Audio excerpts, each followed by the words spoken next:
لا الہ الا اللہ پڑھ، لا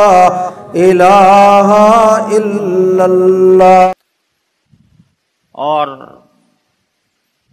الحمدللہ ہم بہت گئے گزرے ہو گئے، ہمارے اندر بہت سے خرابیاں خامیاں پیدا ہو گئیں، لیکن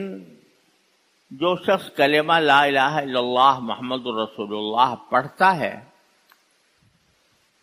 اس کے دل میں نبی کریم صلی اللہ علیہ وسلم کی عظمت اور محبت جاگزین ہوتی ہے،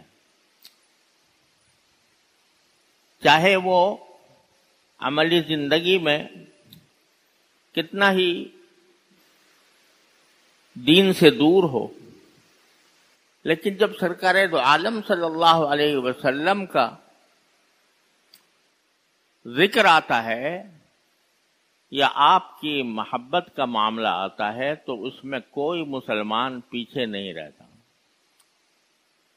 آپ کی عظمت اور محبت پر جان دینے کے لیے بھی تیار ہو جاتا ہے۔ اور ایسے واقعات بے شمار آپ نے سنے ہیں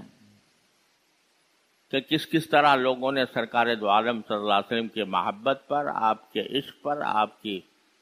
عظمت پر اپنی جانیں نچھاور کی ہیں۔ حضرات صحابہ کرام رضی اللہ تعالی عنہم کی مثالیں تو بے شمار ہیں، کیا کیا مثال سنائی جائے، لیکن اس زوال کے دور میں بھی الحمدللہ ہر مسلمان کے دل میں سرکار دو عالم صلی اللہ علیہ وسلم کی محبت پیوست ہوتی ہے۔ یہ اللہ تعالیٰ کا بہت بڑا کرم ہے۔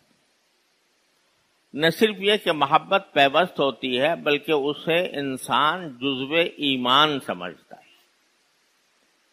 ایمان کا لازمی تقاضا سمجھتا ہے۔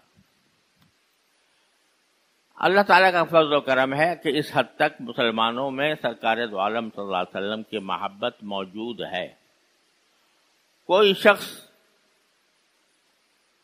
اگر سرکار دو عالم صلی اللہ علیہ وسلم کے بارے میں کوئی ادنا نامناسب کلمہ کہہ دے، دوسرا مسلمان سننے کو تیار نہیں ہو۔